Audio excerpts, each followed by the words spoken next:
guys are aware, but China has kind of been taking over the world without military, right? I'm going to lay out 3 different things. So there was the Road and Belt Initiative.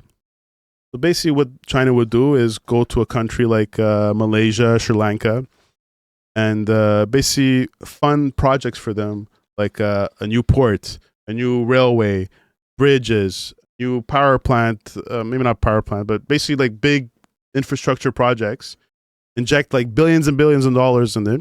Economy.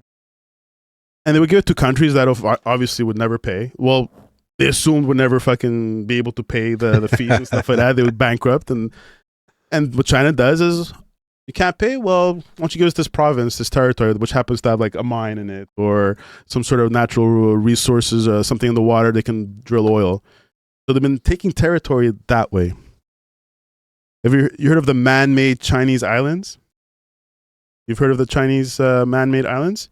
They in the Sea of China, they're actually building little islands. Yeah, I have it. Right? Why are they doing that? Because maritime law, the oceans and big bodies of water, no one owns the ocean, but 200 nautical miles from your shore is considered your country, right? So China has what? By creating more land, you get more access to the waters, right? That's their. These islands probably further on the water where there are no laws. So now it's their laws. Well, no, there is no law, so you could do whatever the hell you want. So here's China, right? So within their 200 miles, it's still technically their country. But in between those borders, there's a whole bunch of empty waters. It doesn't have any laws. I think I see where it might be going. So like there's Vietnam, there's Malaysia, the Philippines, right?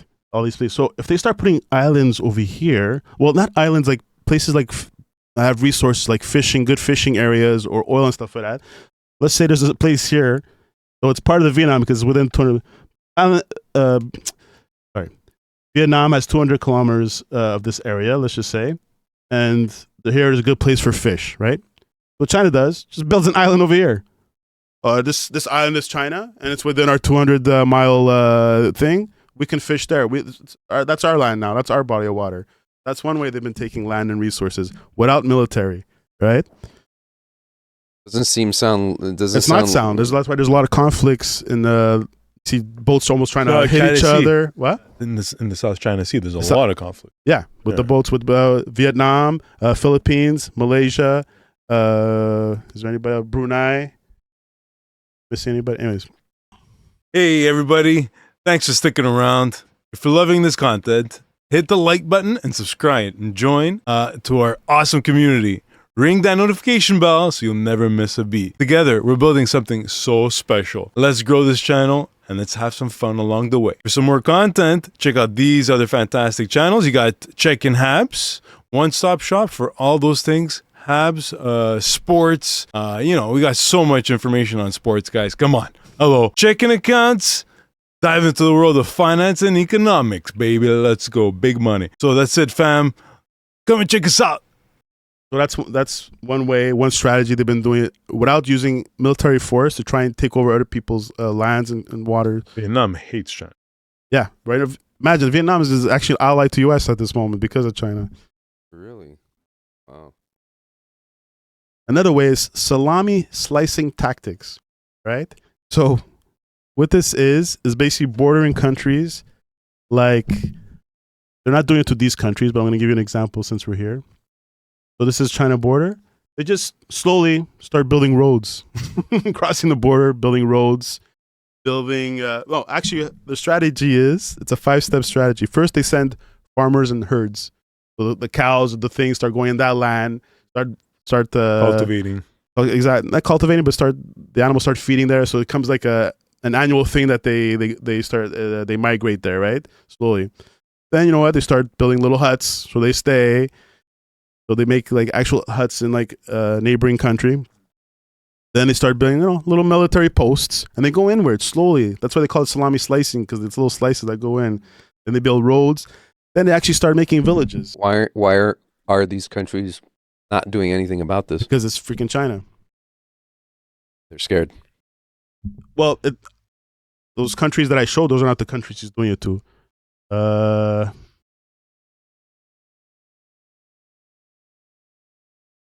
There's an example like a artificial village they just build up fast. All of a sudden, it's a Chinese town, and actually, this is what I want to bring up is the nation of Bhutan. All right. So recently, I've been doing this in Bhutan along the border. So Bhutan is like a little country. It's right here. It's like in this little buffer zone. So here's India. Yeah. Even this is part of India. Here's Nepal. Here's Bangladesh. Okay. So China is slowly slicing in over here in these borders.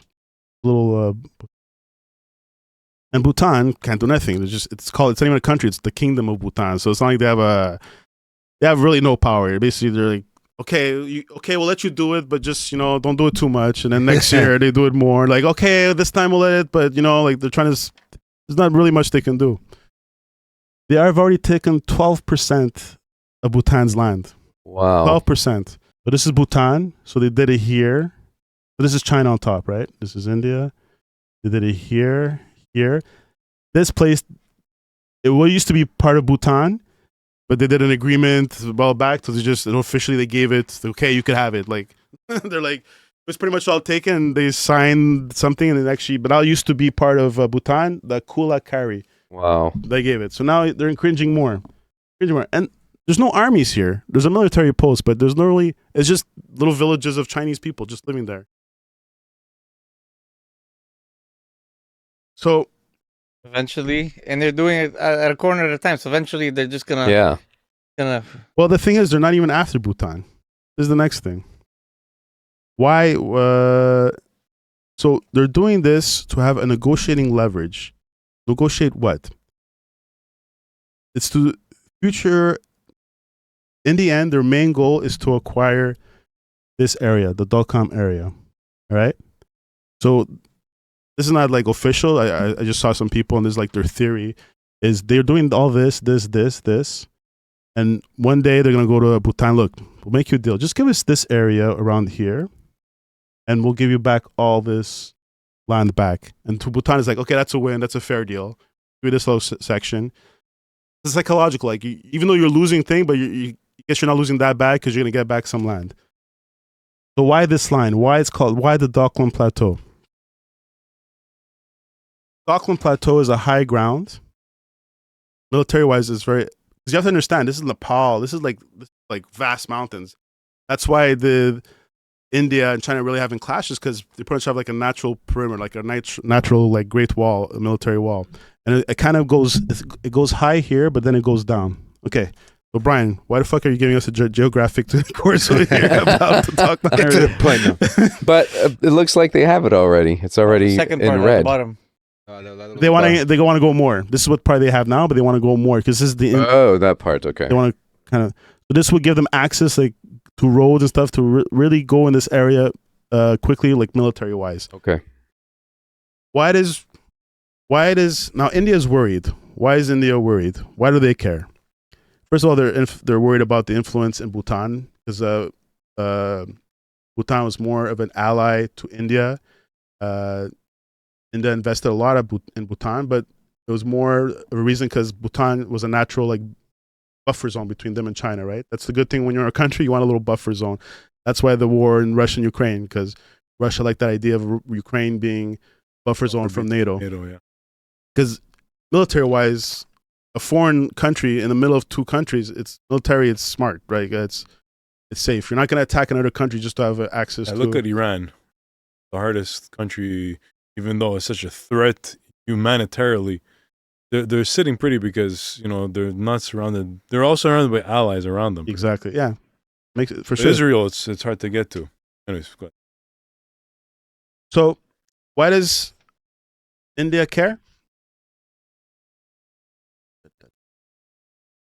All right. So there's an area called the Siliguri Corridor, also known as the Chicken Neck.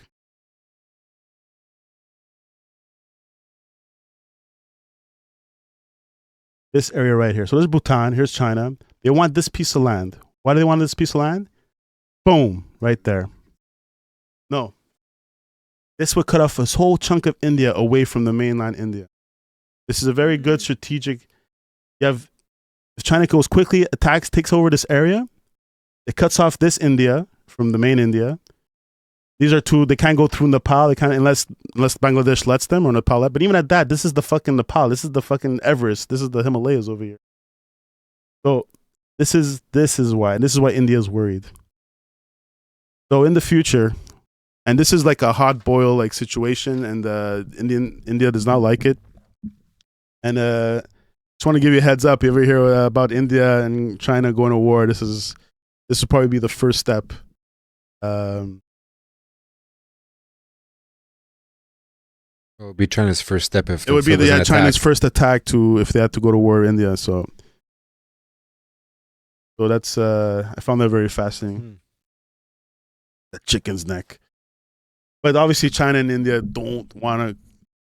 They're willing to go to war, but they're smart enough to know that it would be a zero-sum game. It would be just chaotic. They're two nuclear powerhouses. They're 2 billion people. Like the shortage, it's not like Russia and Ukraine. It's like billion versus billion of people. Yeah. Their armies are huge. And imagine the fighting would just be in that fucking corridor. That's crazy. It'd be just a concentrated fight, unless they fly planes and stuff like that. 300. Huh? Like 300. Yeah, it's almost like exactly like that, like that little squeeze. Yeah. It would be a fucking meat grinder of fucking death. I wonder if India has any stations in Bhutan. Well, they do have like diplomatic station, but I don't think like anything military or stuff like that. But they are like they're an ally of India. That's why they're worried of losing Bhutan. Chinese influence. That's pretty cool.